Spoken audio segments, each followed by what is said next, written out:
Lehvita vennale. Vennale siia. Täna on jõulujuttu. Mina tahan teile jutustada ühe loo sellest suurest päkapiku raamatust. Täna on jutt ühest väikesest päkapiku poisist, kelle nimi on Ville. Ja Ville tahtis nii kangesti suureks saada, sest tema tahtis jõuluvanale abiks olla.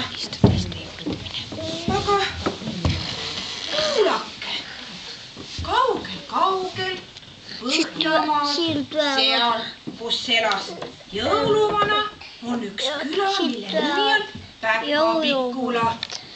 Seal külas on palju suuri töökodasid, kus küpsetatakse piparkooke, kirjutatakse raamatuid ja valmistatakse mänguasju. Neid samu mänguasju, mis jõuluvana teile kingiks toob. Et milline see päkapikk on? Kohe kuulete luuletust päkapikust.